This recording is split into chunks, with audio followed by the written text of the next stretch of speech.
ಕೈಯಿಂದ ಆಗಿರೋಲ್ಲ ಯಾವುದು ಕೂಡ. ಅದು ಇರ್ಬಹುದು, ಒಬ್ಬರೇ ಮಾಡುವಂತಹ ಶಕ್ತಿಯನ್ನು ಭಗವಂತ ಕೊಡ್ತಾರೆ. ಹೇಗೆ ಅಂದ್ರೆ ನಿಮ್ಗೆ ಉದಾಹರಣೆಯನ್ನು ಹೇಳಿದ್ದೆ. ನಾನು ಇದರ ಹಿಂದೆ ತಮಿಳುನಾಡಲ್ಲಿ ಒಂದು ಕಡೆ ಕೆಲಸ ಮಾಡ್ತಾ ಇದ್ದೆ. ಅಲ್ಲಿ ತಾಯಿ ಮಂದಿರ ಇತ್ತು. ಅದು ಹೇಗೆ ಅಂದ್ರೆ ನಿಮಗೆ ಎಲ್ಲರಿಗೂ ಇಲ್ಲಿ ಸ್ವಲ್ಪ IT BT ಸಾಫ್ಟ್ವೇರ್ ಎಲ್ಲ ಹೋಗೋರು ಇದ್ದೀರಾ. 2008 ಅಥವಾ 2009 ಸಾಫ್ಟ್ವೇರ್ ಸ್ವಲ್ಪ ಡೌನ್ ಆಯಿತು, ಎಲ್ಲರಿಗೂ ಗೊತ್ತಿರಬಹುದು. ಬಿಸ್ನೆಸ್ ಒಂದೇ ಸರಿ ಡೌನ್ ಆಗಿಬಿಡ್ತು. ಆಮೇಲೆ ಕೆಲಸಗಳೆಲ್ಲ ಹೋಗ್ಲಿಕ್ಕೆ ಶುರುವಾಯಿತು.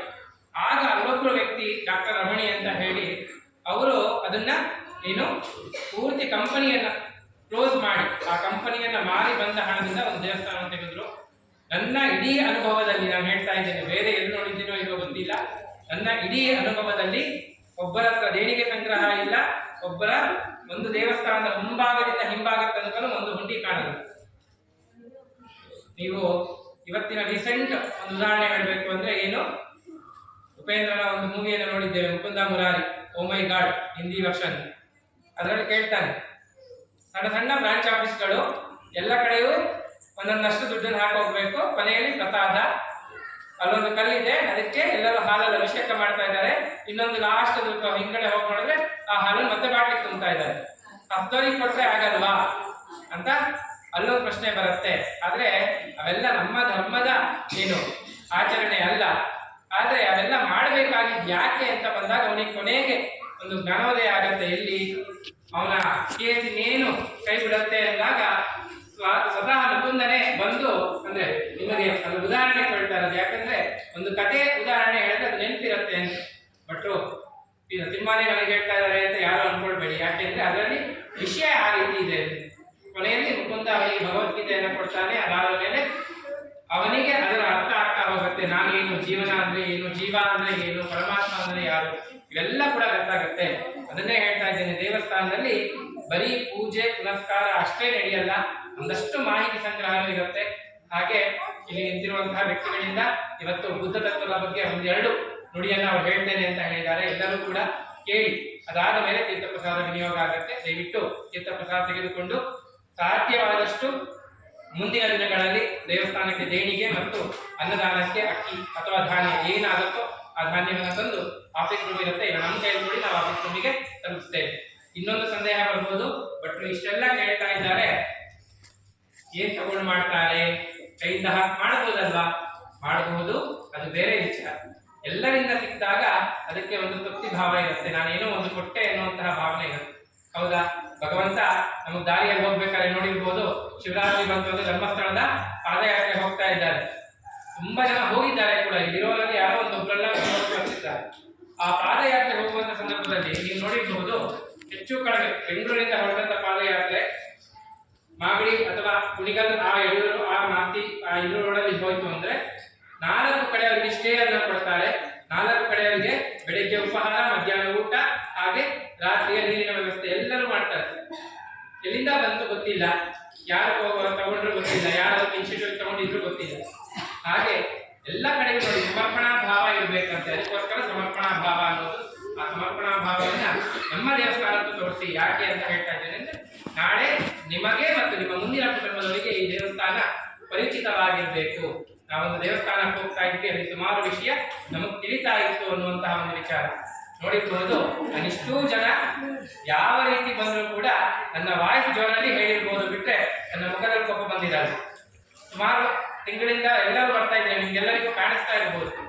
ಒಂದು ಲೈನ್ ಮಾಡ್ಕೊಳ್ಳಿ, ಅದು ಜೋರಾಗಿ ಹೇಳಿರ್ತೇನೆ, ಬಿಟ್ರೆ ನನ್ನ ಮನಸ್ಸಲ್ಲಿ ನಿಮಗೆ ಯಾವ ಕೋಪದ ಭಾವನೆ ಇರಲ್ಲ.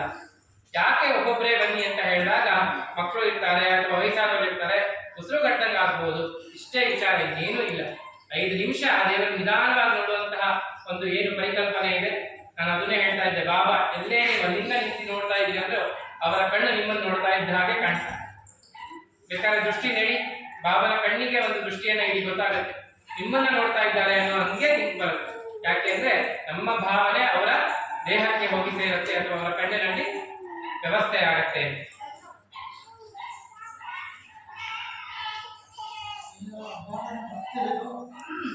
ಸಾಷ್ಟಾಂಗ ನಮಸ್ಕಾರಗಳು.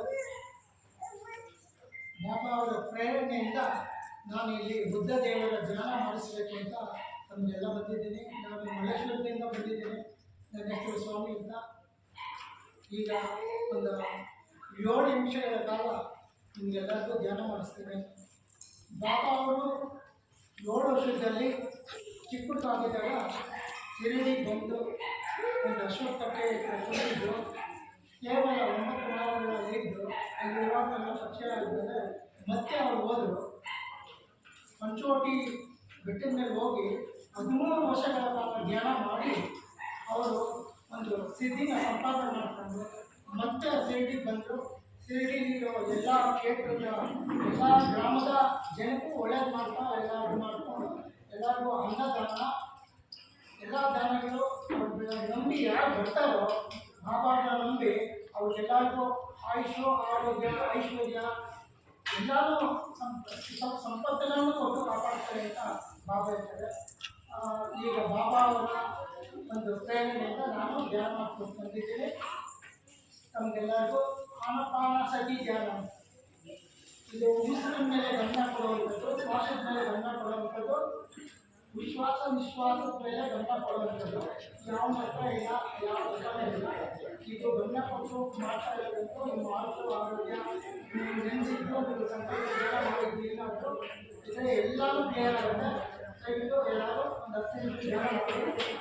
ಧ್ಯಾನದಿಂದ ಏನು ಪ್ರಯೋಜನ ಆಗುತ್ತೆ ಅನ್ನೋದನ್ನ ನಾನು ನೆಕ್ಸ್ಟ್ ವೀಕಲ್ಲಿ ನಿಮಗೆ ತಿಳಿಸ್ಕೊಡ್ತೀನಿ.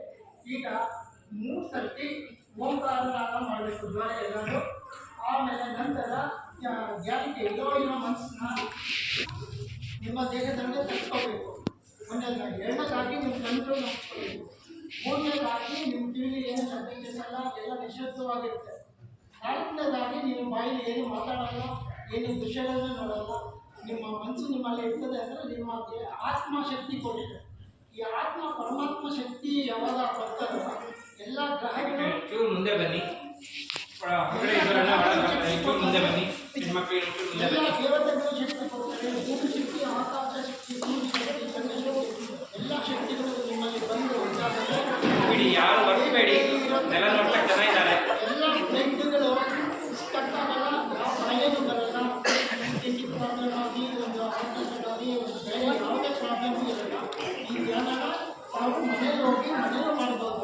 ಅಂದರೆ ಕೆಲಸ ಬಿಟ್ಟು ಮಾಡಿದಾಗ ಮಲಕೊಳ್ಳೋ ಟೈಮಲ್ಲಿ ಮಾಡ್ಬೋದು. ಮತ್ತು ಬೆಳಿಗ್ಗೆ ಎದ್ದುಬಿಟ್ಟು ಬೇಕಾದ್ರೂ ನೀವು ಧ್ಯಾನ ಮಾಡ್ಬೋದು.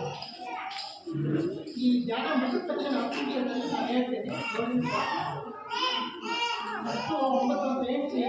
ಮತ್ತೆ ಯಾರು ಕಣ್ಬಿಡ್ಬೇಡಿ. ಎಲ್ಲರೂ ಕೈಗಳನ್ನ ಮುಂದೆ ತಂದುಕೊಂಡು ಕೈ ರೇಖೆನ ನೋಡಿಕೊಂಡು ನೀವು ಕಣ್ಬಿಡಿ. ಆಮೇಲೆ ಭೂಮಿ ಕಾಯಿಗೆ ನಿಲ್ಲಿಸ್ಬೇಕು. ಈಗ ಓಂಕಾರನಾದ ಮಾಡೋಣ. ಎಲ್ಲರೂ ಕಣ್ಣು ಮುಚ್ಕೊಳ್ಳಿ ಮತ್ತು ಕೈ ಜೋಡಿಸ್ಕೊಳ್ಳಿ. ಎಲ್ಲ ಕೈ ಜೋಡಿಸ್ಕೊಳ್ಳಿ ಮತ್ತು ಸ್ಟ್ರೈಟಾಗಿ ಕೂತ್ಕೊಳ್ಳಿ ಮತ್ತು ಕಣ್ಣು ಮುಚ್ಕೊಳ್ಳಿ ಎಲ್ಲರೂ. ಈಗ ಓಂಕಾರ ಮಾಡೋಣ. ನಿಶ್ಶಬ್ದತೆಯನ್ನು ಕಾಪಾಡಿ. ಎಲ್ಲ ಕಣ್ಮುಚ್ಚಿ ಮಕ್ಕಳು. ಕೈ ಜೋಡಿಸ್ಕೊಳ್ಳಿ. ಓಂಕಾರ ಮಾಡೋಣ. ಸ್ಟಾರ್ಟ್. ಜೋರಿಗೆ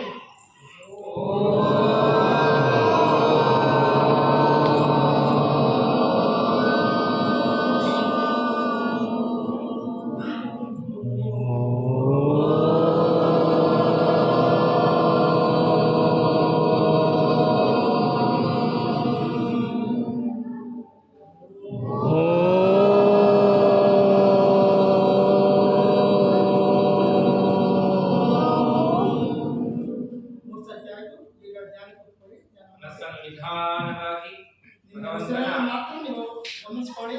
ನಿಮ್ಮ ಶ್ವಾಸನ ಗಮನಿಸ್ಕೊಳ್ಳಿ.